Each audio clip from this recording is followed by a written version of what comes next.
रूस के पूर्व राष्ट्रपति दिमित्री मेदवेदेव का सनसनीखेज बयान, ब्रिटिश राजनेताओं और अफसरों को मारने का हमें अधिकार है। ब्रिटेन हमारे सबसे बड़े दुश्मनों में शामिल है, ये कह दिया है दिमित्री मेदवेदेव ने।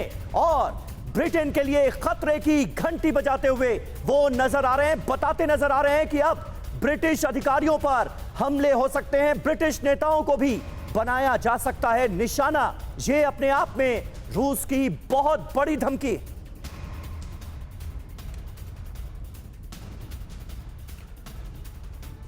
और चलिए जल्दी से देखते हैं कि पुतिन के बेहद करीबी और रूस के पूर्व राष्ट्रपति मेदवेदेव ने और क्या कुछ कहा है। क्या है आखिर रूस का ये प्लान, किल ब्रिटिशर्स प्लान। ब्रिटेन के राजनेता और अधिकारी हमारे निशाने पर हैं। रूस का यह अधिकार है कि हम ब्रिटिश नेताओं अफसरों को खत्म कर दें। दिमित्री मेदवेदेव ने ब्रिटिश विदेश मंत्री जेम्स क्लेवेरली को यह जवाब दिया है। क्लेवेरली ने कहा था कि यूक्रेन को रूस के अंदर अटैक का अधिकार है और इसी पर मेदवेदेव ने पलटवार किया और कहा कि हमें ब्रिटिश नेताओं को खत्म करने का अधिकार है। यूक्रेन की मदद करने वालों को खत्म करना हमारा अधिकार है, ये मेदवेदेव ने कहा है। तो ऐसी कई बड़ी बातें रूस की ओर से अभी तक कही तो गई हैं कि यूक्रेन का खात्मा कर देंगे, एक अलग अलग जो यूक्रेन के शहर है वहां हमले लगातार किए जा रहे हैं। लेकिन सबसे बड़ी घटना तब होती है जब क्रेमलिन और मॉस्को पर अटैक होता है। हालांकि कहा यह जा रहा है कि हो ना हो यूक्रेन और पश्चिमी देशों का ही इसमें हाथ है, और कहा यह भी जा रहा है कि अब पुतिन शांत नहीं बैठने वाले हैं, इसका बहुत बड़ा और करारा जवाब देंगे। इसी पर आज हम चर्चा करने वाले हैं कि क्या वाकई में रूस के लिए इस वक्त डू और डाई की सिचुएशन नहीं है। पहली बार है ये जब ब्रिटिश नेताओं और अफसरों को खत्म करने की धमकी दी गई है। ऐसे में कुछ बेहद गंभीर सवाल भी उठने लगे। आइए एक एक करके इन सवालों को आपके सामने रखते हैं, फिर हमारे खास मेहमानों के साथ इन्हीं सवालों का जवाब लेंगे, चर्चा करेंगे। सबसे पहले जो रूस का किलिंग प्लान है जिसमें 5 सवाल उठ रहे हैं। ब्रिटिश नेताओं को रूसी धमकी क्या पश्चिम को एक खुली चुनौती है, ओपन चैलेंज है क्या?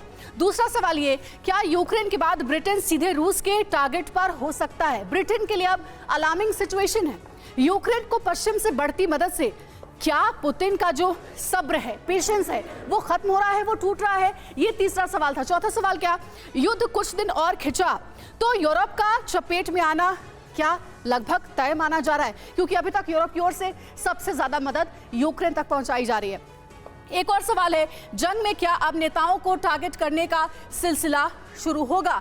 ये 5 महत्वपूर्ण सवाल है। चर्चा की शुरुआत करेंगे हम। हमारे साथ जो खास मेहमान जुड़े हुए, सबसे पहले उनसे आपका परिचय करा देते हैं। Professor Sanjay Bhardwaj, foreign expert हमारे साथ हैं।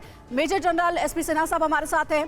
साथ ही ग्रुप कैप्टन डी के पांडे सर, डिफेंस एक्सपर्ट हमारे साथ हैं। और naval captain Shyam Kumar, defence expert हमारे साथ है। आप सभी का बहुत बहुत स्वागत है। सिन्हा सर, आपसे ही शुरुआत करती हूँ। क्या पुतिन के लिए डू और डाई की सिचुएशन नहीं है? जो अलग अलग खबरें सामने आ रही हैं, जो सवाल उठ रहे हैं कि अगला टारगेट ब्रिटेन, यूरोप हो सकता है पुतिन के निशाने पर, क्या इस वक्त आपको लग रहा है कि यही कदम पुतिन उठाने वाले? एकदम, ये डू और डाई सिचुएशन है। ये मूछ की लड़ाई है, इज्जत की लड़ाई है। और पुतिन का व्यक्तित्व ऐसा है कि वो हार मानने वाले कैटेगरी में नहीं आते हैं। तो आप सोचिए कि ये बहुत गंभीर टर्न ले रहा है ये वॉर। दूसरी बात जो कहना चाहता हूँ, यदि ब्रिटिश के टेरिटरी पे, भौगोलिक क्षेत्र पे रूस का अटैक होता है तो ये मानिए कि पूरे नाटो पे अटैक माना जाएगा। तो इसका मतलब है कि पूरे नाटो देश अब युद्ध में जुड़ जाएंगे डायरेक्टली। बिल्कुल, लेकिन कैप्टन श्याम, क्या यह मुमकिन नजर आता है मौजूदा सूरत हाल में? क्या यह मुमकिन है कि रूस इतने बड़े युद्ध का आगाज कर दे ऐसे वक्त में जब उसके ऊपर भी हमले हो रहे हैं? ब्रिटेन को सीधे सीधे चुनौती देना, लंदन पर हमले की बात करना, उनके नेताओं को निशाना बनाने की बात करना, क्या यह मुमकिन है? प्रैक्टिकल लगता है?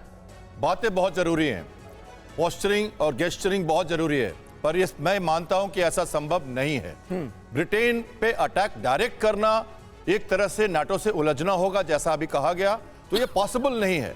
अब ये मॉस्को देखिए, नॉर्थ स्ट्रीम पे जो अटैक हुआ था, क्लेंडस्टाइन जो गैस पाइप पे, किर्चब्रिफ पे अटैक हुआ, या हमारे सेबेस्टोपोल पे, या इनके क्रीमिया में अटैक्स हुए हैं, या इंटेलिजेंस रिपोर्ट्स जो दे रहे हैं इंग्लैंड के लोग, यूके के लोग मदद जो कर रहे हैं डायरेक्टली और इनडायरेक्टली, और सबसे ज्यादा मदद यूके की है और उनके डिप्लोमेट्स का विजिट भी हुआ था। तो रशिया को लगता है कि यूके और पोलैंड तो है ही नेवर उनका, तो यूके दूर से बहुत ज्यादा सपोर्ट कर रहा है इनको और पूरी तरह से उलझा हुआ है। तो इसलिए ये जो अभी मॉस्को में जो अटैक हुआ और ये टेरिटोरियल अटैक करने की बात जब वहां के विदेश मंत्री ने की है यूके के, तो उसका पलटवार ये जरूरी था, लेकिन फिजिकल अटैक करना नहीं। यस, लेजिटिमेट टारगेट्स डिसाइड करना, जो सप्लाई चेन्स है उसको टारगेट करना, ये पॉसिबल है। और ये अगेन क्लैंडस्टाइन होगा, डायरेक्ट नहीं होगा।